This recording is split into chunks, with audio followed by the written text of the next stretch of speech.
You're listening to The Middle Age Gamers from Dimension X.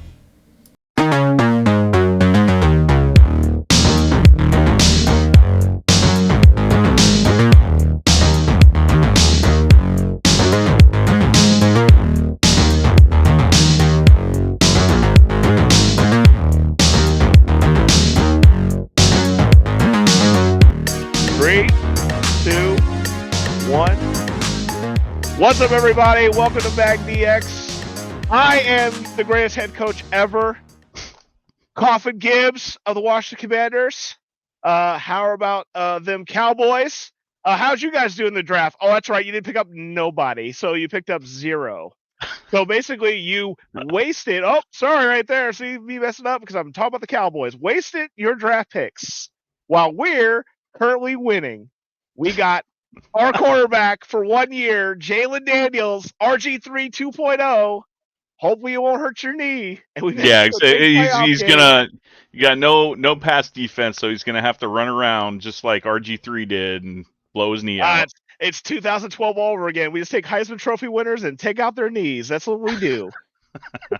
Oh, he won the Heisman? That's how much I know. I have no idea. Oh, let me just tell you about my quarterback here, sir. Jalen Daniels used to play for this great state of Arizona, ASU, and then he went to LSU. So basically, he went from an A to an L, and then he got the Heisman, and now he is Washington's quarterback. Oh, crazy! Did he win the Heisman last year? Yeah, he sure did. Oh, snap! You think I would pick? You think I'd pick people that don't have Heisman trophies? Were you talking with a Southern accent for a second there? Hey, how dare you, sir, talking to Coach like that? All right, this is Coach Gibbs you're talking to, all right? How dare you? I was just making sure. I didn't know if I was hearing stuff or what. 3 Fs. Family, friends, and football, all right? That's the 3 Fs I like. How dare you, sir? I'm not from Texas. I was actually about to ask you what southern state you're from. West Virginia, sir, home of the Washington Commanders.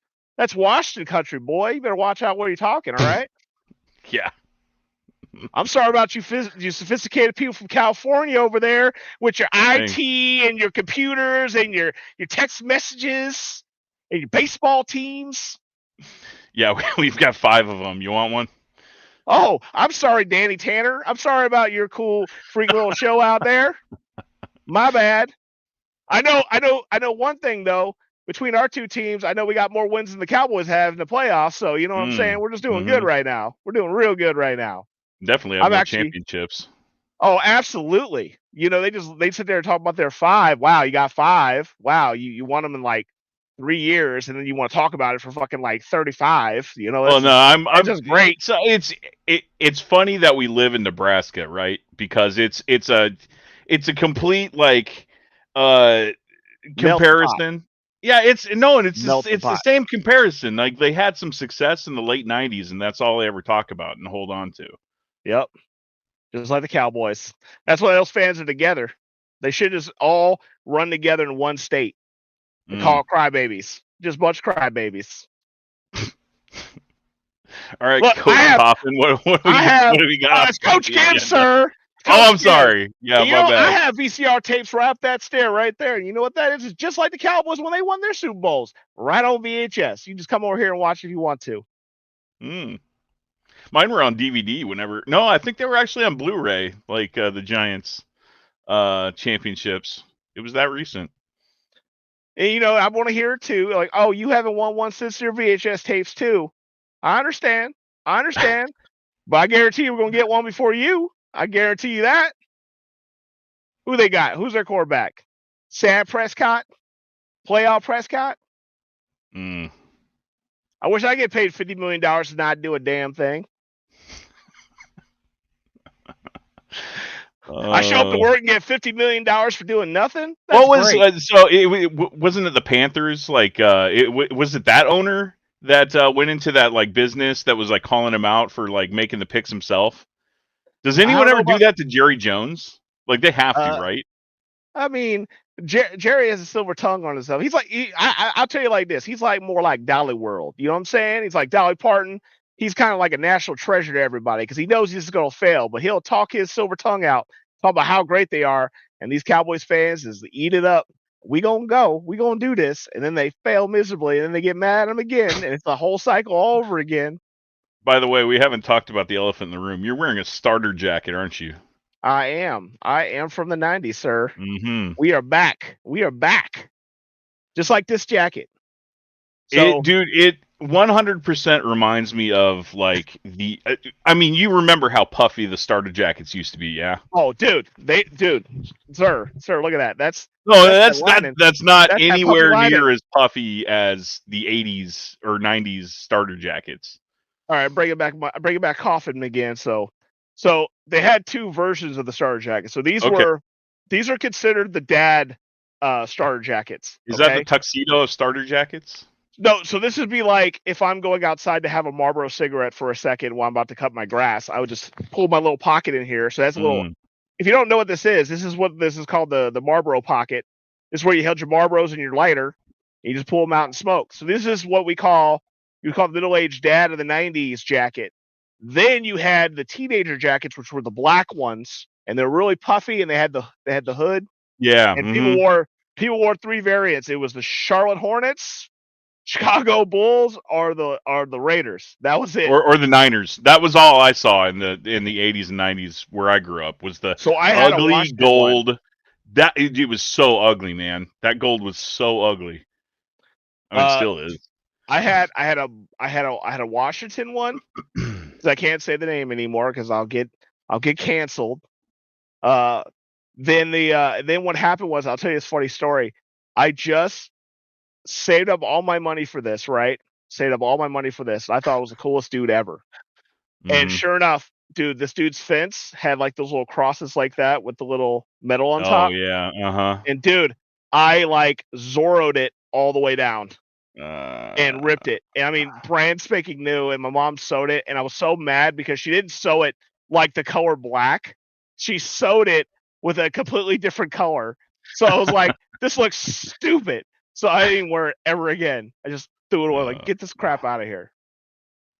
But I'm officially in middle-aged mode, so I saw this on sale. It was on sale at like on the shop for $80, and I was like, it was for $200, and I was like, I'm not doing that. So I'll take the $80, and I bought the giraffe hat too.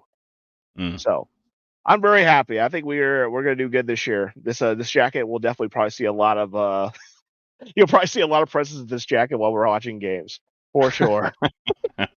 Coach Gibbs is gonna come out and play hard, and it's gonna be ugly. It's gonna be ugly like that Philadelphia game came to my house where I lost my mind. Oh, that was bad. That was real bad. Much emotions going on in that game. Yeah. But I'm gonna take this off. We're here for middle-aged gamers from Dimension X. So I am GI Gamer 1981, aka Leaky Bum, and this guy over here is the graphic artist for Premium Edition Games and also the author of the Video Games Collector's Field Guide, Trisha Nabarra. Yes. How are you doing, sir? I'm doing great. We had kind of an eventful weather event last week. Tornado 2024. Yeah, dude. My gosh, that's the biggest one I've ever seen. Well, luckily, I wasn't close enough to see it, but like, it was too close for comfort anyway. This is how close I was to it. I could go like this, and then put my hand outside and touch the tornado. That's how close I was. Right.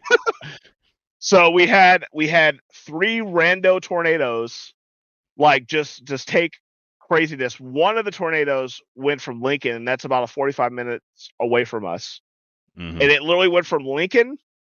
It came and said hi to us, went to 200 and Maple, took them out, and then went all the way to Epi Field, which is our airport, and decided to play chicken with a plane leaving, which I also saw the video on that, which was hilarious.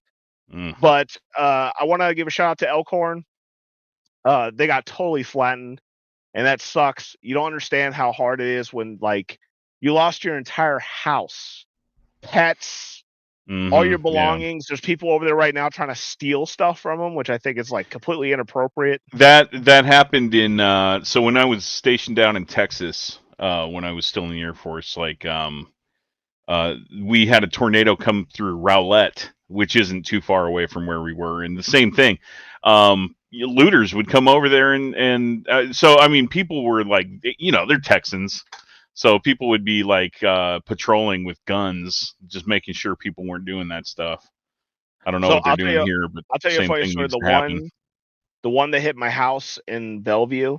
Yeah. Mm-hmm. So a guy had a generator outside his house, and he had his lawnmower outside. And what these thieves did was they turned his lawnmower on, they tied it to his patio, and they took his generator. So it made him think that his generator was on, but it was actually his mower. And they took his stuff. And next level asshole right there. Then it became. Then, as you well know, what happens when someone steals something, it becomes Midwesterners policing, which is basically people just walking around with guns, daring someone to come into their house. So that got real ugly real quick. And then another thing happened. A guy drove I remember this vividly. It was 2:00 in the morning. Of course, we had no power for like a week. This rando truck went behind some dude's house and was trying to steal stuff.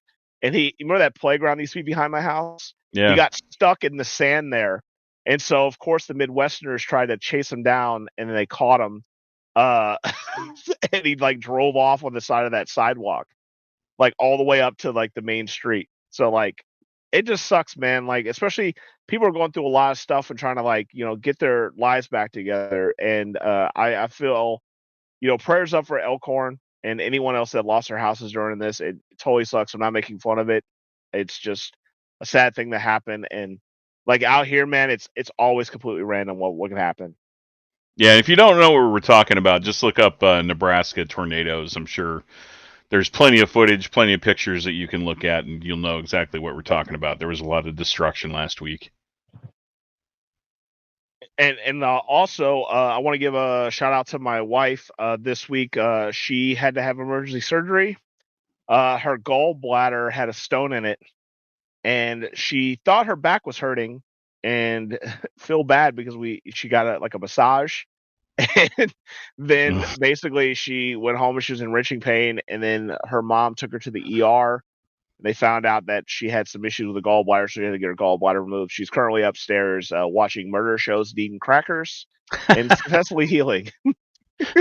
So I don't know if she's plotting my murder. I don't know. No, HLN, whatever the fucking channel HLN, is. really? Okay.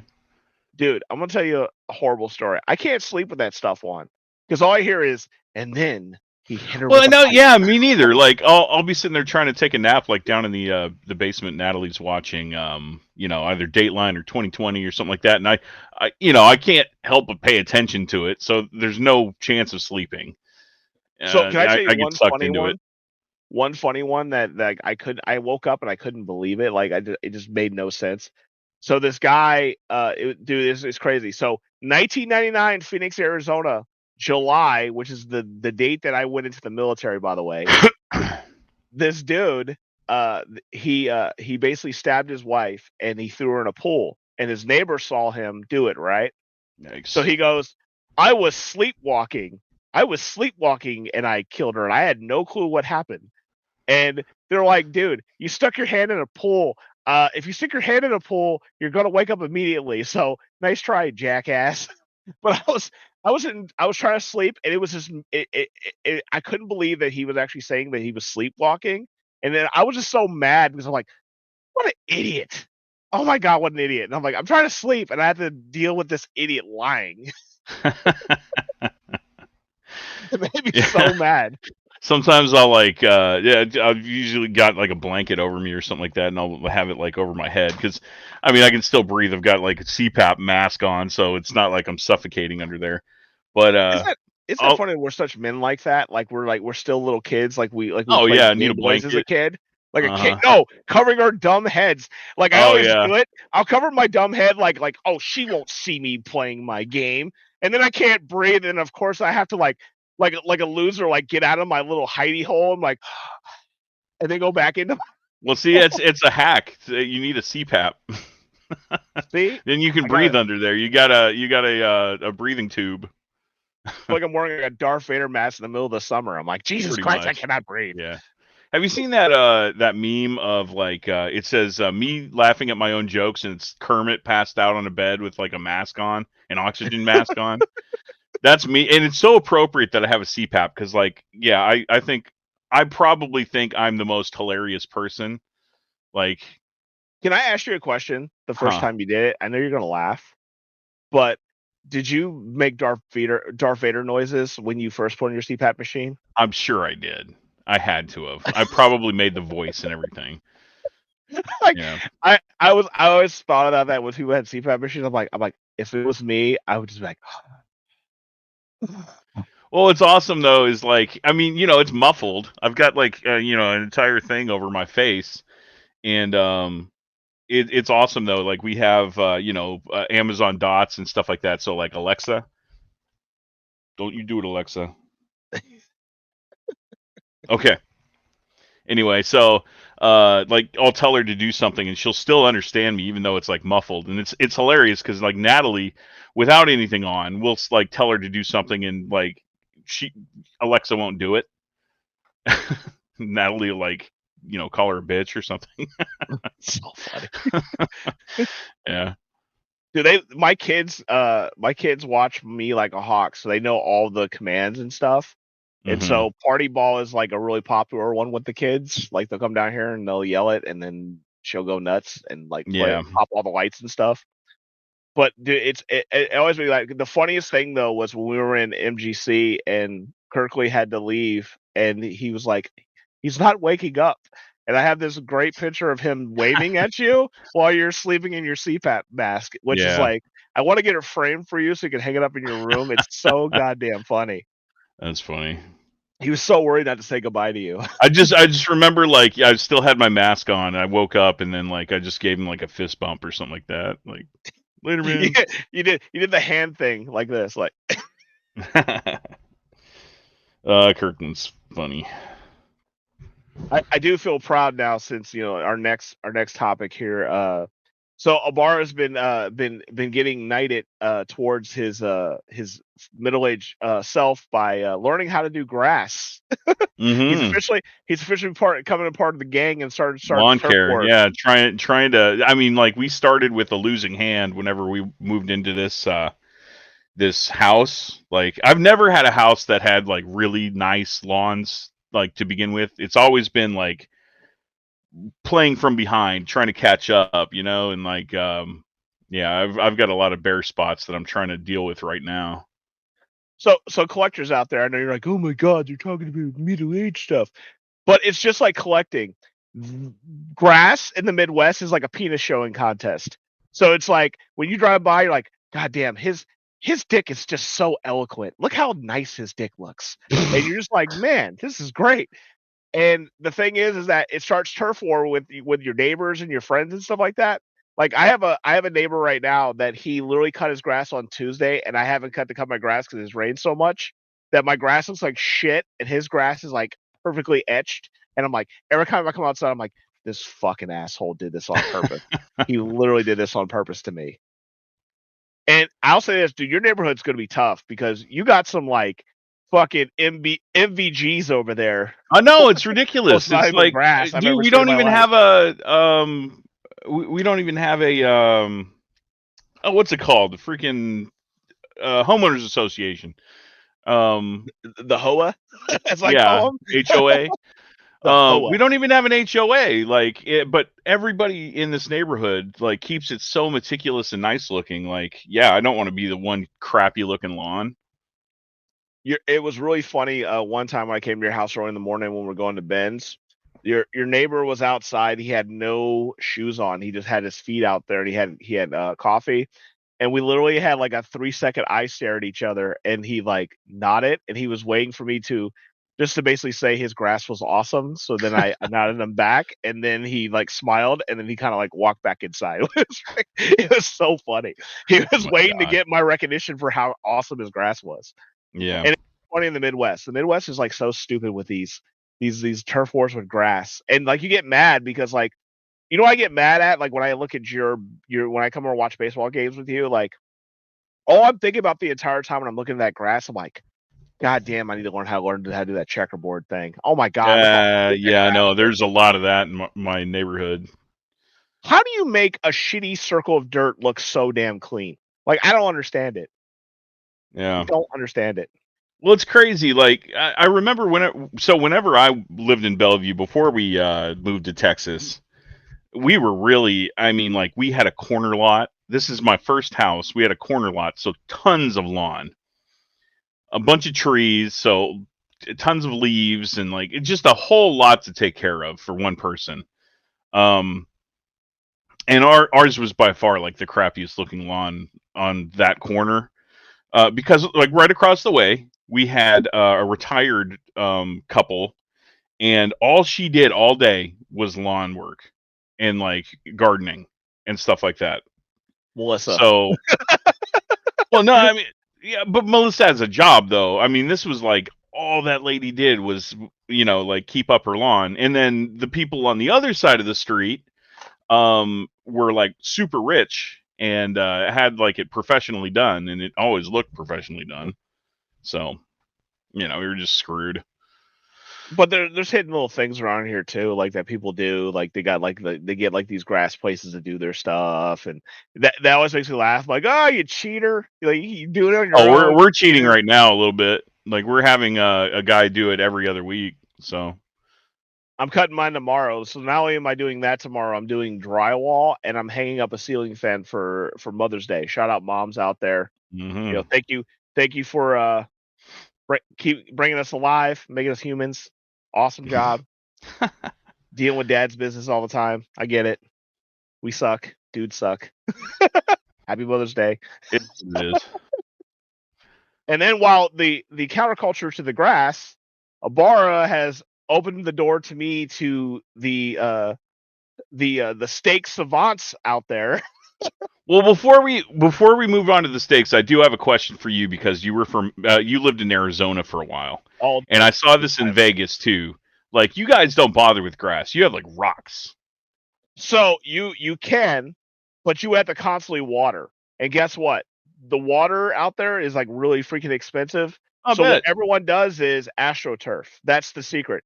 Okay. Or another thing they do, which they don't tell you, you should know this about the Californians, they just paint their ground to make it look like it's I've grass. seen that. Yeah. Whatever. To each But their the own, man. AstroTurf is like, it's basically, I always joke, like Arizona's like putt-putt golf courses in people's backyards. Mhm. That's all it is. Yeah. Because they don't want their dogs like sitting there in like dirt and doing stuff, and so they'll have like Yeah, I spots could for get their that. dogs. Yeah. Oh yeah. On rocks and whatnot. That's Yeah, why I that didn't know would suck. nothing about grass, because like I grew up in Maryland, but like the only thing my mom ever made me do was rake freaking leaves all the time. Hmm. But no one had like, I'd never seen like a lot of people in Maryland have like actual proper lawns like Midwest does. But like when I moved to Arizona, it's like, oh, I just got to rake some rocks. Cool. And I also lived in apartments all the time. So Sure. Yeah. I Yep. was poor. I didn't have a house. This is my first house I've ever really lived in. This is not a joke, people. This is literally like the first, like the Hummingbird Circle was my first house. And this is my second house. I've lived in Yeah. 2 houses my entire life. Yeah. We were apartment folk. So back to the other thing.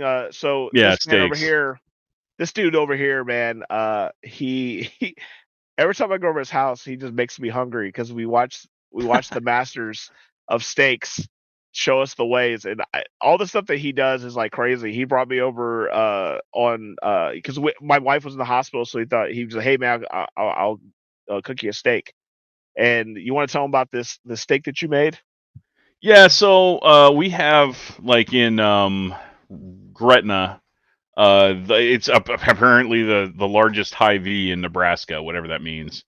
But it's huge and it has a lot of stuff, and it's got this like glass window that's like one side of a dry age cabinet, and it shows you like the different stages of dry aging and like which ones are ready. And then they'll have like dry age steaks like down below, just in the cling wrap plastic, like you would buy a steak normally.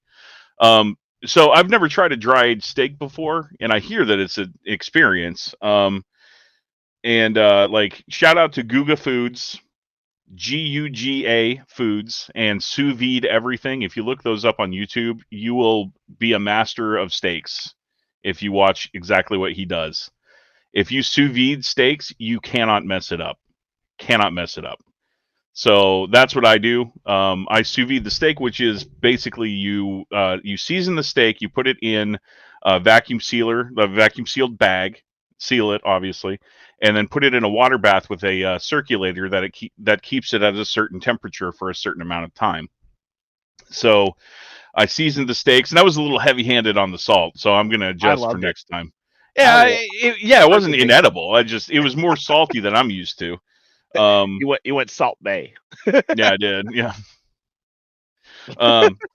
So I put it in there for 3.5 hours at 133 degrees, and that makes it perfectly medium rare. The only thing about sous vide is, like, it's in a water bath, so like normally whenever you're like on a charcoal grill or a propane grill, it's actually like putting that Maillard reaction on the outside of the crust to make a crust, and that's like one of the most delicious parts about a steak. Yep. So whenever you sous vide, you take it out of the bag and it looks pretty heinous. Why am I so blurry right now? Come on, camera. There we go. All right. So you take it out and you have to actually, like, I've got this flamethrower. It's a gun. It's a sous vide gun that's hooked up to a propane bottle, and I can throw flames. Like, I'll just put it on like my grill grate and put a nice crust on it that way, and presto, you got a perfect steak. And it was delicious. But really I don't know if it was dry aged correctly, because I really didn't taste any difference. It was an amazing, like, tender steak, like one of the most tender steaks I've ever made. So I think what we should have done I think what we should have done for it is that we should just did like a regular steak, and then have like the dry aged steak and the regular steak. Oh, so have like kind of like Guga does, where you have the control and then I think comparing it would probably make a difference, so we can kind of understand like what the difference of it is. We should do that sometime. Yeah. I think that's why it is hard to tell if you don't remember. The last time I had a steak was probably like 3 months ago, so I don't really remember what it tasted like. But dude, I murdered one today watching X-Men '97. Yep. But yeah, can't mess it up, man. So sous vide, I will swear by it. It's so good. I was always old school grill.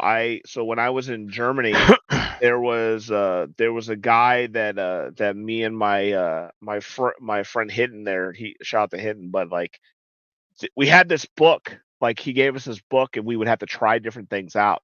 So I'm really good with like doing stuff on the grill. Like, I just do everything like by the grill. But I didn't know anything about the water stuff that you were doing until I saw those videos, and I'm like, what the hell? How did I miss this? Like who thought this concoction up that makes it? Dude, that Wagyu steak you did over here that one time, dude, it was like butter. I was like, oh my God, it's so amazing. So shout out, man. You guys, you definitely upgraded my my OJT records. In the military, a lot of people shout out OJT records. Yeah. I got my 7 levels, not my 5 no more. I got my 7 levels, so now I know what's going on. Yeah, he's trying to get me up to speed on lawn care, and I'm up in his game on steaks. Just middle-aged dudes enjoying meats and grass. That's right. Freaking great. All right, I know you guys are like, where's all the video game stuff at? So we're gonna do. Hey, we're the middle-aged gamers. Middle-aged first. So we talk about middle-aged things. We're not going to talk about our prostates. Don't worry about it. Well, it's coming up soon. I can't wait for that. I can't wait for that one. I got a colonoscopy. Oh my God, I feel so much cleaner. We're gonna do our pickups. We got a few from this week. I got a lot of mail call ones. Shout out for Limited Run for finally going through your warehouse and pulling my stuff out and like sending it to me. That's great. It's been like 3 years since I've been waiting for it, but shout out to you guys for officially bringing them to me. I had 2 packages in 1 week, which like blew my mind. I've never had 2 packages from LRG in the same week, which is wild. So would you like to start off first, sir? Oh, with yeah. So I've actually only got 3 pickups, and you're responsible for all 3 of them. So do we have to show them off at the same time? Yes. Yeah. Oh, you got them too? Oh yeah, Yeah, you do. yeah, I do. Oh, okay, my bad. Yep. So So, Sega did their first release with Pacific. They do the Mario toys, mhm. and now they're doing a Sega kind of Legend set. This is only at Walmart, by the way, $9.99 a piece. So they have Super Monkey Ball. The next one is we'll do Streets of Rage, Yep. Axel, and then the coolest one, Yeah. which I also like the name of it, Werewolf from Ultra Yeah. Beast. Like not Hans Gruber or anything like that. You know, some kind Complete of with a cool name. power up. Complete with a Power up. power. And these basically are $9.99. They are at your WalMarts. Of course, I get used to basically going on the eBays because there's too many resellers running around toy stores grabbing up to them. By the way, at your Target, I swear to God, they screen that place like 100 times. There's 4 dudes I've seen every time this week walk through there and like look for different things. I've seen them, Yeah. same people. I don't doubt it. But I got a fair deal on them. I know they're $9.99. I got 2 for I think it was 35 free shipping. So basically, he made $2 off of it. Yeah. But really excited about these. These are like really cool. I can't wait to put them with the Affinity Wars Ninja Turtles fight that's going on at my house right now. So this will be pretty epic. Okay, so what's your favorite one out of all 3 of them? I mean, like, Altered Beast is badass. Natalie's favorite's definitely Monkey Ball, but I mean, this is who I played as in Streets of Rage. So, I do have one thing about the Ultra Beast I'm kind of upset. Why couldn't we get half buff guy, half skinny guy? Like, yeah. what about that guy? Like, Mhm. I want all 3 stages of Ultra Beast. I want little tiny guy, I want half middle-aged peck guy, and then I want fucking beast guy. That Yeah. would've been awesome if they would do like a 3-pack set of them, like growing into it. It would freaking sweet. Okay, you're gonna be very proud of me for this one. I finally got it. Mr. Gimmick. I don't got the NES Hey, look at game, that. but I got the other one that's not gonna be worth any money anyway because it's not the NES game. So I'm ready to try it out. I've seen so many ridiculous things done on this game with the star jumps and stuff. It So they make dude, speedrunners make it look so easy, but that is so difficult there's to a do GDQ all that that just stuff. came out of them playing this game, and him jumping off the stars was like insane. It's crazy. And it's made by Sunsoft originally, and it was weird because the games I got in this thing were all like exclusive over there. So we never got a US release. So technically this is a US release of Gimmick. This is our official Yeah. first US release. Probably, yeah, the first one. Mhm. So it's done by the Carbon Engine Limited Run. You have the one with the plush, the collector's edition of it. Mhm. I bought this one because at the time I was like, I don't know if I need just a plush. So I was like, if there was some differences to it, like maybe like a more like not a plush but a statue, like I Mhm. would have probably bought it. These two, Trip World, Oh yeah. and then they had Trip World DX. Yeah. So Mhm. these weren't released in the states. Uh, they had these on the Switch, but I felt like this would be the official US release, so I wanted to just do on actual hardware. So I did both of these as those. I always wanted to play these games. I've heard so many good stories about them. I've not played this game ever. I'm hoping that they will do Amazing Tater hopefully one day, so it's a little cheaper, so I can check that one out too. But these were pretty cool. I do like the way they do them, like how it's got the original kind of Game Boy and then the Game Boy Color Mhm. kind of thing Yeah. to it.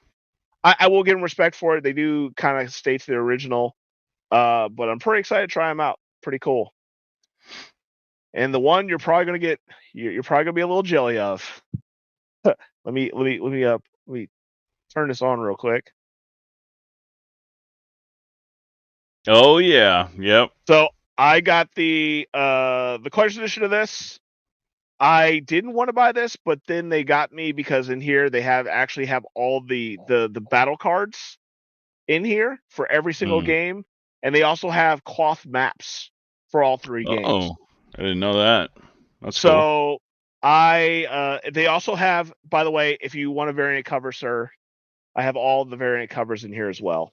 So they're all in here. So if you have a particular one you're looking for, please let me know, sir. No, I'm good with I what will I hook a got. brother up. I did not want to buy this collector's edition. I really didn't. I just wanted this, but this is a actual. I know everyone's going to be mad at me. You ready? What console did I buy this for, Barra? Which one did I buy this for? A You bought it for the GBA game. Polymega. I wish. I know. PS4. I don't. I know people are gonna get mad at me, but like, oh, it's supposed to be in a Game Boy Advance. It's that size. I like playing my games like a middle-aged man on my couch. I don't take a lot of things on the go if I'm going on trips or something like that. Cool. Yep. But I can just download it digitally on a Switch. So like, I just get a physical copy for myself for the PlayStation. So I do like the bat in the background. Yeah. That I like those shadow boxes, but they could have done so much more with them. They've done a few of those for the Castlevania collections. Here's But one I'll say it's stupid. You know what they haven't done? Where they jump through the mirrors, like when you go to a different location. yeah, You yeah. could do that with one of these with the lights, like have them like flying in the air and stuff. Like that would Mhm. look freaking sweet. But Kami, it does have this always makes me laugh. Violence, blood, partial nudity, and mild language. Oh, wow. Like listen to me, heifer. But in retail, I think it was $199. I think this That is when sounds they went right. up. They went up in. This is when they went up in price. Like I paid the Castlevania one, I paid $100, and it went literally up $100. So I don't Mm. know, but it will be open. Sorry, seal collectors. But also, you ready to see what's really gonna piss you off? If you would have got a sealed one, look at that seal. Wow. That is what we call someone had some shaky hands that day. It looks like a pacemaker. And you know what's crazy too? I mean, like, yeah, that's still a sealed product, but there's so many like limited run collectors that they'd be like, "Oh man, I'm sending it back." Like, Sir, you didn't do it correctly. You oh, gotta, yeah, yes. push the glasses. Yeah, Your plastic seal's got holes in it. That means it's not sealed, so I can't get no money from it. Sorry. yeah. On my soapbox No, again. you're not wrong.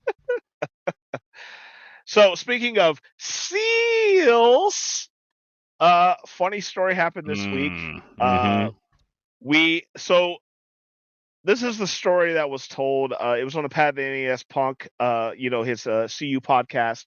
Shout outs to Pat, your booth buddy, in Portland. Mm-hmm. Yeah. Uh, so he was explaining that basically, I don't know if it was in Texas or somewhere in their DFW or something like that.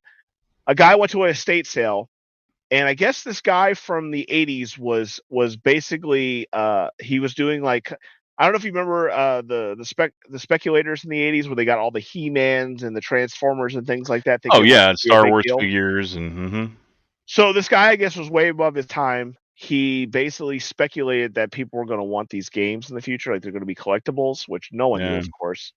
And he had like 150 something games that were sealed, and someone bought them from an estate sale. And then he posted a couple on eBay, and I guess some of them are going to heritage auctions. yeah. And it was a sealed Castlevania 1. It was a first edition, which basically what that means, folks, is that I don't know, it's stupid.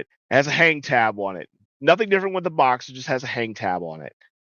They also And have like the codes are different or something like that are printed on the box. And which, by the way, we're going to have an expert on this show down the road that's going to talk to us all about that type of stuff. So you'll definitely have an expert explaining those things. mm-hmm. Because I know from my knowledge, it's Nintendo sticker sealed was the OG of OGs. That was from the New York warehouses. Then they had the hang tabs, thinking they were just going to hang them up and like put them on the racks. And then they did the plastic tabs to put them on there because I'm assuming they didn't want to damage boxes and stuff like that. Yeah. Mm-hmm. And then greatest hits, classics, all those type of ones and those variants and things like that. But this one was a hang tab one. This was considered 1, so I'm assuming it's 5 screw, possibly in there. And the whole thing about this is that there was this whole thing with WADA that basically they did this thing with Heritage Auctions and they got a bunch of things, and the bubble spike went up on games, and then all these speculators started buying up sealed games, and then everyone was buying stuff from WADA. And then they come to find out like WADA's in a lawsuit right now because they were actually pushing this out to the public that that these were like like basically great investments and things like that, and they're really not. Yeah, so WADA, I mean, if you want to get in depth, and I'm going to get some of these facts wrong, so I apologize ahead of time, but basically, Heritage Auctions and WADA were in it together to inflate the market artificially. Like comic Um, books. yeah, so Heritage would, or WADA would seal the game, Heritage would sell it, but then like some rich person would buy a game for an astronomical number, and then everyone thinks that it's worth that much because WADA is saying that it's worth that much, and Heritage is saying that it's worth that much. So everyone thinks it's worth that much when it's not worth that much, which is what a bubble is. And that seems to be happening here again because this particular Castlevania sold for, what was it, 91,000, 92,000? 91 something, Yeah. 91 100 or something like that. I don't know. Mm-hmm. I did a little research on it. So like what happened was it went up, and there was, I guess, someone did some weird tactic, I guess. You know how like you snipe people for things? Yeah.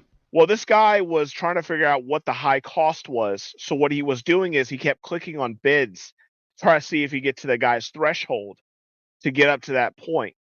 And he was doing it in the middle of it. And then they got into a battle with each other, and it basically sold for $90,000. Now the guy who had it, like who was doing it, they call it raw. So like in comic books, raw basically means it's just basically you just have it brand Yeah, new it's in just sealed. plastic. It's not in any Yeah, sort of plastic protector or whatever. It's raw. It right. hasn't been graded. It hasn't been graded basically. And so they got in this bidding war, and then what happened was the guy won, and then he like I guess Pat was saying I guess that people were uh what they do now is like they're doing like press releases about them buying these really sealed games. And the guy's name was like I think it was called Grail Finder or something like that. And it's like what the like why would you name your name that for one? And you would think in your head like you for example like you got Final Fantasy, right? You get the sealed Final Fantasy, like Mm-hmm. it's your childhood game. You already have the game. It's kind of like a memento to yourself, you know. Yeah, it's Like you not an think like that. investment. It's just a collection piece. So he tried to turn it like that was it. Like, I had it as a child. My mom bought it for me, things like that at first, right? But then in the thing, he goes, yeah, we split it between me and my friend. And now, then in my head, I'm thinking about that Bart Simpson one where they Yeah, have that's exactly where my mind went. yeah, you Radioactive have Man. Radioactive Man. So he's like, you have it on Monday and Tuesday, and then you have it on Wednesday and Thursday, and it's Mm-hmm. like you're not really buying it for your nostalgia. You're buying it as a stock. And Yeah. so that's what the whole issue I have with it is like, especially this too. If you're gonna pay $91,000 Yeah. for I get it. It's a very uncommon. It's like they said WADA they only did like 3 of them, including this one. Not doing this one. I mean, sorry. They had 2, and then this one was a third sealed one. Like 2 were sealed with WADA, and then 1 that's the raw one, and Mm-hmm. that whole thing. And then it was funny because they did other ones. They did Rambo, and it was like $100. 8 Eyes, which was like $200. There was a Yeah. sealed one. Like the third party ones, I guess, weren't lighting it up, but that Castlevania for some reason, and they don't know who the other bidder was for it or anything like that. But this is what I feel. I feel that this Grail guy, whatever it is, I think he did want it, right? But I think someone from Heritage Auctions was bumping up the bill too. So they can get all this publicity out there again saying like, "Oh, look, the bubble's back. Check it out, the bubble's back." Because they already have inside information because they already have other ones that are going up for auction. So you don't think they talk to that guy and go like, "Hey, listen, I have this Castlevania going up on eBay soon, blah blah blah blah blah," Yeah. and they're like, "This is our fucking chance to make some more money. We need to fucking get in here and like this." Yeah, and, And even if, to be clear, Heritage Auctions has every incentive to want this to happen, because the more it sells for, the bigger their cut. And then like the fact that WATA, the grading company, is in bed with Heritage Auctions, that's what this litigation is all about. So this is still in the courts, but then it's a conflict of interest, because then are they really grading them correctly, or are they just inflating the grade so that they sell for more? so It's just, so in it's novice terms dirty. too. So in comic books, and me being a comic book guy in the '90s, what they would do, they would have reports on how many of them actually get sealed. So you Yeah, would know pop how many report. people, like, proper report to basically would tell you like I have a Venom number one that's in plastic, and literally like thousands of them, millions of them have been put in plastic. So it's like $50, or like the number one X-Men that's been out everywhere.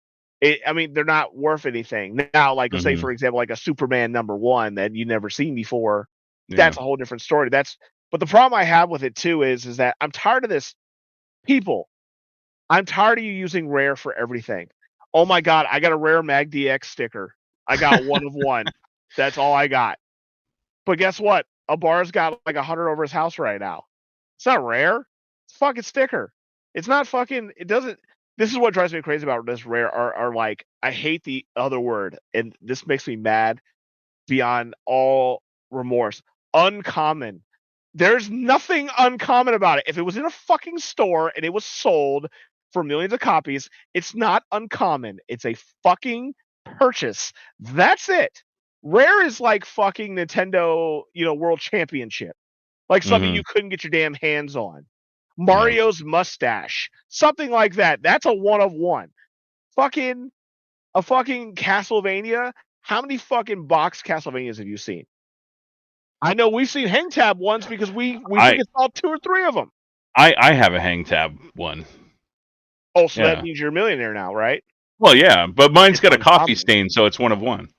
Ooh, coffee stain. Yeah, it's got a Variant. coffee ring. Hmm. And that's what I laugh at about this whole rare thing, and that's what I'm laughing at, like, with this. Like, okay, there's no population report except for WADA. What is CGC doing? Like, how many have they done? And all the other places that are doing Yeah. them. Hmm. Here's the thing. I trust CGC more because guess what? They update the population reports every month. Every month they update them. WADA could basically just make up numbers as they go. They can literally just say they had 2. You don't think they would also be involved in this either? If they're friends? Oh, actually, Yeah. we only sealed one of those in like 25 years. So sorry, my bad. I don't know. It just drives me nuts. Like with all this shenanigans, you guys are enforcing the bubble because I feel like, I hate to say it, and I know I'm going to go on my Pokemon soapbox again, but I feel like the card pack guys are moving over to video games now because it's kind of, I know if it's to card collectors, but I think it's like jump the shark. Now you get every jersey in there, every signature in there, all these different things and special Mm. things. The same thing like action figures, same way. They do the same stuff. Oh, there's only one of one, like Ultra Beast right there. Guess how many I saw of him? One. They always have a chase figure. And so I think that's what they're trying to do. They're trying to keep bumping this up to get that chase out there. What do you think? What do you think is going to happen in the future with this?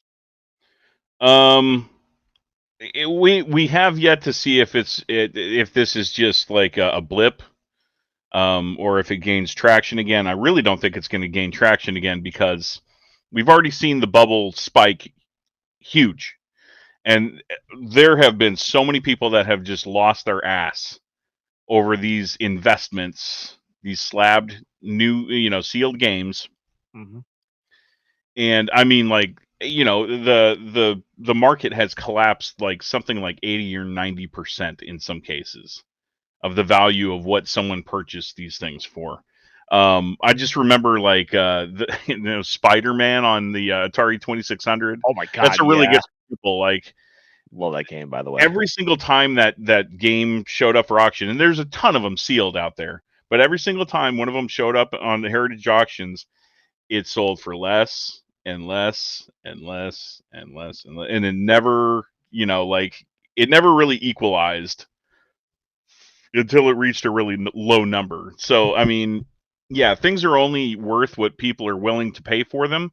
But when you have these players in these markets that have everything to gain by gaming the system and making these artificial bubbles, then you really have to watch out. Especially if you're trying to then turn around and make a quick buck by buying some sealed games and thinking that you're sitting on like tens of thousands of dollars potentially. It's So also knowledge too. Knowledge is a problem with it too. It's like, mhm. think about this. What if Carl Jopes and Pat never reported about it? Do you think it would have kept Yeah, going, or you I think think it would so. have just crashed? I think it would have kept going longer. I feel sorry for whoever. Well, no, I guess I don't feel sorry for whoever bought that $91,000 Castlevania, but they sure aren't going to get their money back. Or his friend? Yeah, they paid too much. So look it up right now. Look up 91,000 split by 2. How much is that? It's Is it like 45 and 40 a half. something? So they paid $45,000 a piece. This is crazy. Mm-hmm. Or 40, like one paid 45, one paid 46, basically. Yeah. And you can't imagine like all the eBay fees and tax and all that stuff. They had to be close to 100 mil or 100,000, excuse me. Mm-hmm. Yeah. So I have this question for you too. And I know like you dealt with this and things like that as well. It's just like our grass thing that we were talking about.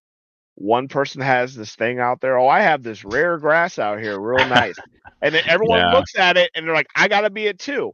I do feel some guiltiness to other collectors too, because they do. They think this is like a giant penis showing contest. You've seen it when we go to our places.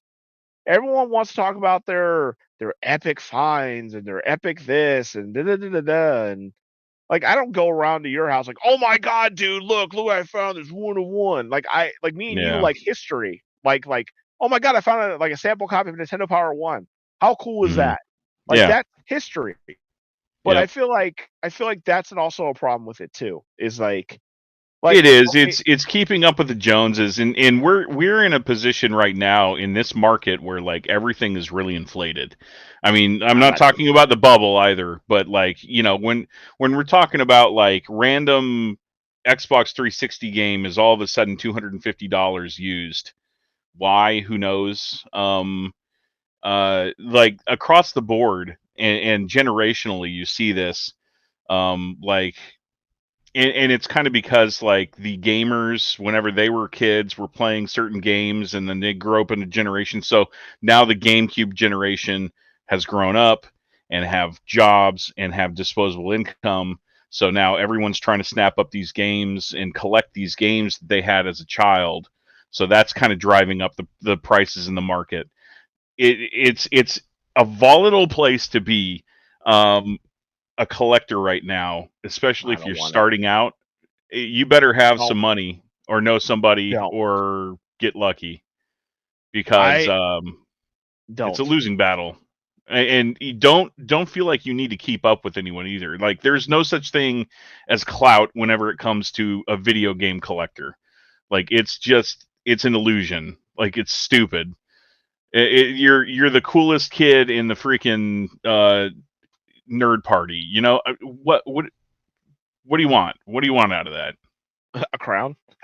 I guess. Yeah, I'll give Here's you a my Burger King crown. here's my best advice on this. Okay, don't influence yourself by watching other people influence you. And what I mean by that is like, because someone's on YouTube, they're not an expert. I'm not a fucking expert. I mean, Abara is like 10 times more the expert than I am on many, many things, but I'm not going to sit there and be like, questioning his knowledge versus my knowledge. You should just get the stuff that you enjoy. The problem that I see a lot of people have is that, let's say, for example, here, if I go, all right, Conquest of the Crystal Palace, all right, Very uncommon game. It's one of the funnest games on Nintendo. It's Yeah, the best thing I've ever seen. you're It's the talking best. about influencers now and what responsibility they have to the collecting community, like They in don't. keeping. Yeah, I know because they like again they have every incentive to do this stuff because it drives up their views and it makes them more popular and it just perpetuates this whole misconceived rarity bubble. So, like, a lot of people laugh at me, as you see here. Like, I don't care about condition and things like that. You know why I like this game? You want an honest truth? I would know nothing about this game if it wasn't for my mom being a cheapskate and finding something in a bargain bin and handing it Hmm. over to me. That's it. That's the story on this. The reason why I have Yeah. this is because my mom was a cheapskate because we were poor and she just got me things that were super cheap. So the only reason why I know about this game is this. But what I have a problem with is that what happens is, especially in the YouTube spectrum, one person will talk about it, the influencer will watch that video, then he's like, "Oh, he's got clicks, so I'm going to do the same thing on my video, so I jump on him." So it's like a big Hmm. jumping thing all the time. Y- Just enjoy your games. Like, the best line I heard from Pat, and I just wanna put this down as a quote from him, and God bless him.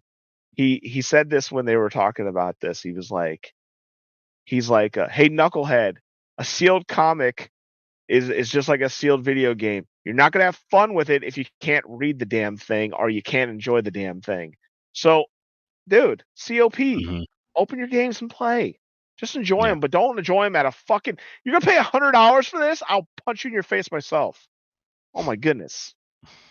I mean, nuts. Yeah, it's some dumb stuff, man. But again, we had it lucky in that we started collecting when things were cheap. It's out of control now. Let's just be honest. People, we were fucking poor and we couldn't afford new consoles. And guess what? You didn't want these things. So me and Bara just picked them up. Yep. Thanks, Craigslist.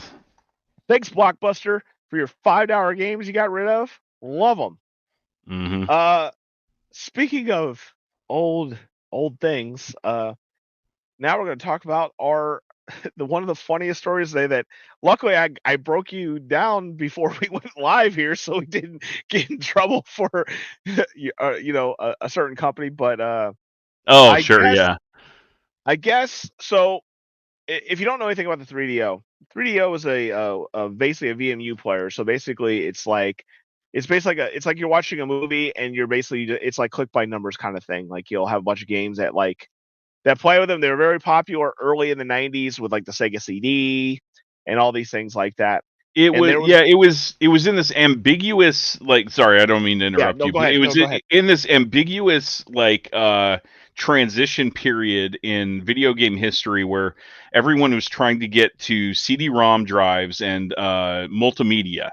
So like everyone was starting to get uh portable computers in their homes, like affordable portable computers, but then they also had these video game systems. So like there were certain video game systems like the 3DO, Panasonic 3DO, and the Philips CDI, and the Memorex. Um, can't remember what its name is all of a Yeah, sudden. But anyway, Gold Star and all them too. yeah, they tried doing both, and so you have all these interactive like edutainment like hybrid kind of things where the games aren't that good and the uh and the educational stuff isn't that good either. So The little it's just some awkward consoles, but we're yeah, talking about the 3DO right now. yeah, so what a lot of people were doing was that like, at the time, we all went to movies and things like that. It's a multimedia thing, and we were like on the cusp of like DVDs, like actual Mhm. DVDs. And so CDRs were kind of the first out the window, especially like with you with the PC Engine. You get stereo quality sound on the CDs and stuff like that, like really cool stuff. And then we got into the PlayStation and all those things, and Mhm. the games were, oh my god, I can't even explain it. Like when I first saw them, I was like, I always laugh. You remember when you were on 56K? modem for like AOL, and you try to like watch a video, and the video is like this freaking big. Yeah, You're like, dude. and it's like so slow and terrible and buffering and all those things. That's what it looked like in real time with it. Like the most famous one, of course, is Night Trap, because it was basically a cheesy horror, zombie movie or whatever. Yeah, it I'll was just like call a it B that. movie, but like interactive. Yes. And Or famously, Joe Lieberman, rest in peace, I guess. I don't know. I don't really have no opinion on him. But he championed like all these anti-video game legislation, like all of these things to try and like rein in video game violence on Capitol Hill. So like Night Trap and Mortal Kombat were basically the two that they like got hit. forced. Now we have the ESRB, which is the rating system that we go by for video games, and that didn't exist before Night Trap and Mortal Kombat. Because of you, sir, I bought Night Trap for the Switch, and the only reason why I bought that was based on that guy. Was like, Nintendo goes, that game will never be on our console ever. Howard Lincoln. So, dude, like, what was so funny in real time was watching Nintendo throw Sega on the bus. Like, they hid behind the Congress, was like, yeah, Sega's evil. They're doing naughty things. And then Nintendo like steps to the other side of into the crowd and like, yeah, you guys are evil. You know how like when you're a kid, like you hit your brother, and then your mom turns around, and then like he gets busted for hitting you, and then you give him that face like, ah ha ha ha. That was Nintendo the entire time for that. Yeah. So what happened was that Limited Run lately, there's been someone on Limited Run that's been a big fan of those being used. And so happenly, an expert, I don't know what his name was, but basically he looked at the CD that was given with the collector's edition of Plumbers Don't Wear Ties, and found out that it was a verbatim CDR, which, by the way, if you're from the 90s, it's basically every CD that you used to make mega mixes on. Summer of 1999 Corn Bomb Daddy mix, or like, Power August 5000. Yeah. August 2023 ska rock, just dumb mixes and shit like that. So they found out that was what was being used, and then of course Limited Rare had to make a joke on it, and he's like, new Limited Rare game coming out soon, on 3DO, and then like he put the Limited Rare logo on it and stuff, and it got out of control, and of course it like went escalated everywhere and things like that. And by the way, people were paying $200 for this collector's edition, and that CD is basically less than a penny. So there's a lot of bad press coming towards Limited Run's way. So yeah, just to kind of further break it down for those who don't know the difference between a pressed glass disc, and a CDR. So anyone can make a CDR. It's a recordable CD disc or compact disc. Excuse me. I'm like repeating these words, but anyway, it's a recordable compact disc that you can put into your own DVD or Blu-ray or whatever burner in your home and copy data to it. Now, whenever people actually like have music and games manufactured professionally, they're made into glass like masters, and then they're pressed using that glass master.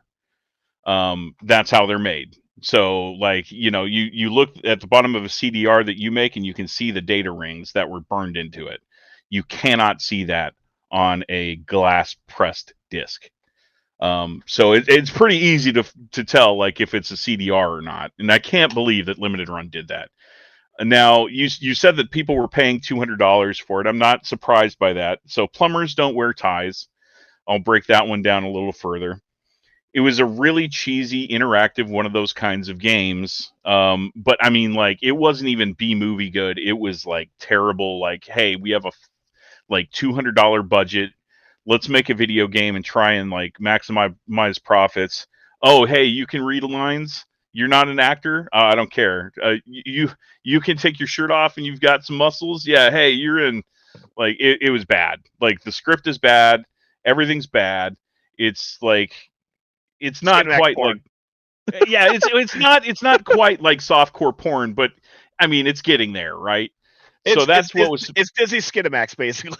Yeah. It's very tame, but it's very cheesy too. I mean, you see like women in bikinis is about as bad as it is. But so like no one really knew about this game until the Angry Video Game Nerd did a video on it, and then it just blew up. You know, like he's hugely popular. Anything that he like touches, he blows up. Yeah. Everyone wants to get this stuff, and so he put a magnifying glass on Plumbers Don't Wear Ties, which is a terrible game that didn't sell well, and so now original copies of it are kind of astronomically like you're going to pay at least $500 to $1,000 for a copy. So what Limited Run has started doing, you know, like they did with Night Trap, is they like remaster the stuff, add some things to it, and then they'll re-release it so that people can actually purchase it for like, you know, modern consoles. Well, in this case, they did not, for some reason, and they never explained why. I don't think we'll have that sort of transparency, but for some reason, they did not make a glass pressed disc for this particular release, and they used CDRs, which you and I can both make in our own basement, and it doesn't even play on the original 3DO hardware, which is hilarious. Yeah, and what's also funny about the whole thing too is like I laugh because I remember, so like I don't know if you remember this, like a long time when you used to watch people when they used to make games, they would have like the first version and then like the second version, and then they would have like the final version. They would walk in and it'd be a gold verbatim disc. Yeah, like, here you go. This is the official release of the game on this disc. They would give them to them as like awards, and I don't know. I think what Limited Run's gonna do is that's what they're gonna do. They're gonna play it off like, aha, April Fools, we got you guys. We just gave you these CDR, these master CDR. You remember when they used to like the master cards, like the you know the ones that like you're talking like, about plates, printing plates. Yeah, so I think they're gonna probably pull this off, say like, no, not everybody got them. These are just all press plate. No, I don't think game, so. blah, blah, blah. Even their press release, like, you know, they're being apologetic about it, so they're not making any excuses. They're just like, yeah, it happened. We're gonna try and make it right. And I would love to be a fly on the wall and know like what happened behind the scenes for that to release to come out with CDRs. That is just weird.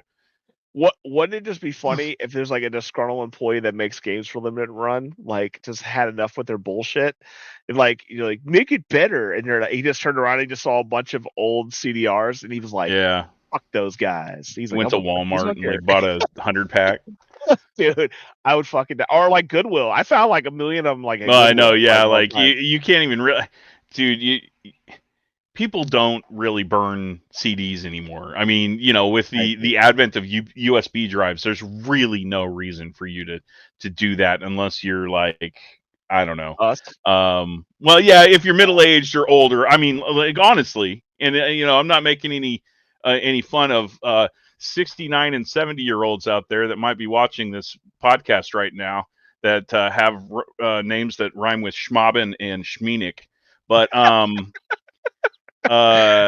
your generation, you know, tends to not like new technology so much. I mean, you guys are probably the exception. I mean, I'm talking in generalities. I'm not talking to anyone specifically out there, of course. So I have a question for you. One silly question. I'm sorry. Can you show me an example of how you used to sit in your car and flip through your CDs? Oh, you had the visor one? Fuck yeah, I had the visor. You didn't have the envelope? No. You want to see my impression of it? Sure. It was like 400 CD binder. You see that I'm not looking up right now. No, right? Those were that. No, see, I had those at home. And I had the visor one. Like I would have my favorite 10 in the visor, and then like maybe have like a CD changer if like you're lucky. My mom, I remember like she had a 5 CD changer, but it was in the back. It was in the trunk. Wow. Oh, yeah, So I do you had remember those. You'd open the yeah. trunk and then put the 5 in there and close it up. Uh-huh. Yeah, I Yeah, yeah, remember, yeah, yeah. yeah. Yeah, she had that in her Accord.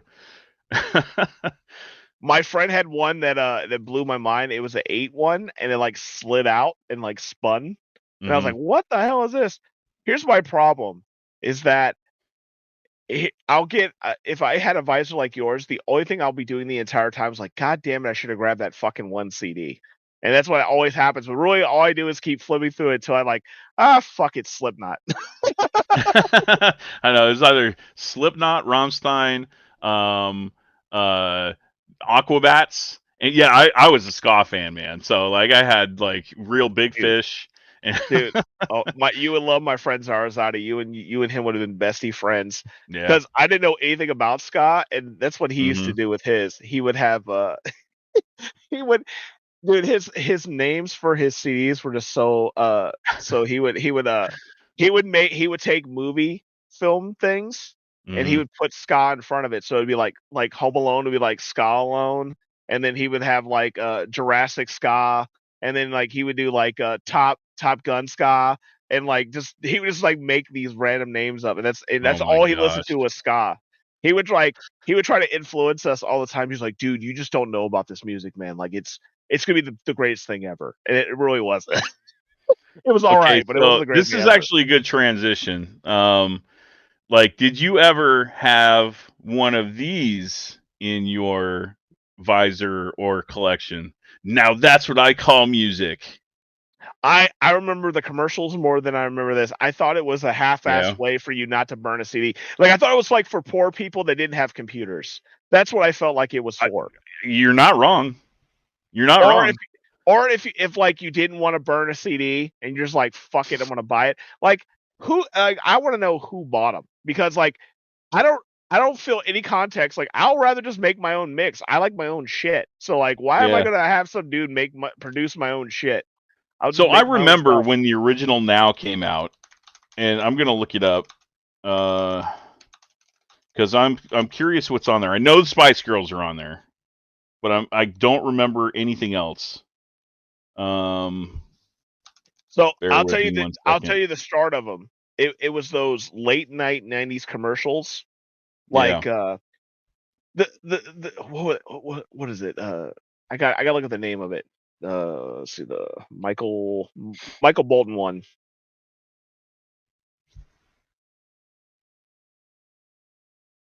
Michael Bolton one. Yeah, there we go. Michael Bolton's greatest hits, and he's like, Oh yeah, "How dude. am I supposed to live without you?" And he'd I be on the stage remember. like that. no, It's so funny, no, man. no. It was like I remember Monsters of Rock, and Yeah, like that one too. talking about like all the '80s hair bands that are like all crappy and like Queensryche and oh my gosh, man. Another one that used to always make me laugh too. She's only 17. Yep, I remember that one too. You're like, "What is Yeah, this song?" Winger. Winger, fucking Winger. Goddamn fucking Beavis and Butthead fucking killed them. Fucking murdered them. If I was Winger, I would fucking punch Mike Judd in the face.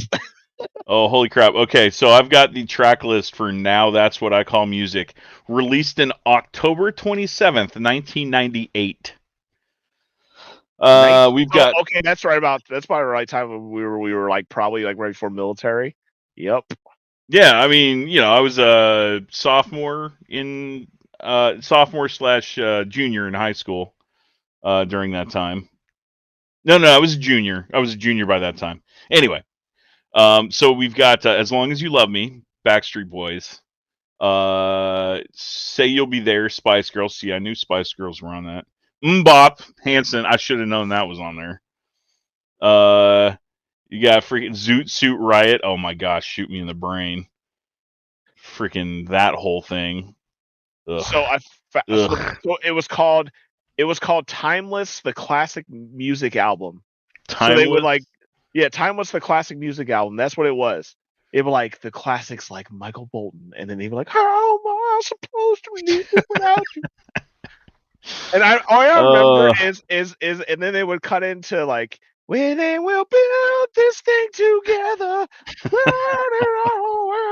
It's no, I mean it is funny because like we heard those commercials so often that like we knew what song was coming next in the commercial.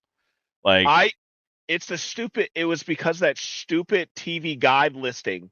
Because people would like have yeah. to watch it and it would be Yeah, yeah, on yeah, there yeah, yeah, yeah. on rotation. Like, Yeah, oh pretty my much. God. And I used Well, to get yeah, my mom. and kids My mom these used to get days they mad. don't understand that like TV was our entertainment. There was no internet. Nope. I mean, you know, outside of like Until you know, AOL Messenger. Then that just yeah, got yeah, out of yeah, control. yeah. I mean, there wasn't like Wild times. streaming and watching like, you know, us on YouTube or anything like that. That didn't exist.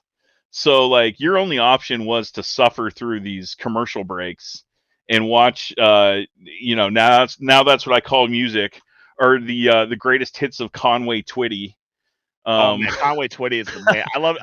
I always wondered how he made his Hello, hair. darling. Nice Hello, to see darling. you. Nice to It's see you. been a long time. Dude, what makes me laugh about Family Guy when he does that shit, like my mom like religiously loved him. Like, dude, Really, like Conway Twitty? Conway Twitty was a big deal in my house. Like, okay, you ready for this? These are my three from my mom, and you're gonna laugh. Conway Right. Twitty, Alabama, and then Prince. Makes Prince, no goddamn sense. Respect. You hear Conway Twitty singing, and they're like, "Hello, darling," and then friggin' all of a sudden, like, and it's 1999. I'm like, what the fuck is she doing? She's just jumping genres. What the hell's going on here? Let's see. We got Barbie Girl by Aqua. Oh, of course, that was a got classic. Fly Away by Lenny Kravitz. Yeah, I want to get away. I want Okay, to now see, I have no idea. I know it's been going since 1998. We know that, and I know it's current, but I don't know what the current like number for the now albums is. So I'm gonna look that up. I know it's got to be digitally now. It's like, yeah, let me see here. It's got to have some fucking Taylor Swift on it for sure. Oh my gosh! And then it branched out too. It's got like dance. Now that's what I call Christmas. Oh gosh, ugh. That's insane. They have so many. What? They have DVDs? Did you ever watch the ones where the two people would be talking to each other? Yeah. And then they'd be like, you know, it's like a longer infomercial too. Yeah. It's like, it reminds me of the time we were in France together and we were having cheese, and then this song came on, and then they would just throw something random on there. And I'm like, yeah, they're gonna play Motley Crue and fucking while you're eating cheese in France. He's been gonna feel good. He's gonna make you feel all right. Oh my gosh. Yeah, this cheese is delicious. Oh, this is so dumb. It's so, dude. How many are there? I'm so okay. So there's at least 90. Like it's okay. It says in the main. I fucking found it. Ultimate Love Song Collection. Oh no. I'm your lady. Wow. Dude, this commercial is so. She always started it off. Who the fuck was she? God damn. Oh yeah. Celine Dion. I know what you're talking about now. Yeah. Holy and then Michael crap, Bolton man. comes right behind her. Oh, good times. Oh, fucking Christ. But yeah, apparently in the main line in US, 117 have come out, and the latest one was released 5 April 2024. So what's on it? Like, I want to know what these now the Generation Z homies are doing right now. What are they doing on now? Yeah, let's see if we've heard of any of these. Fuck, I'm literally listening to now to that's what I call childhood. music. 117.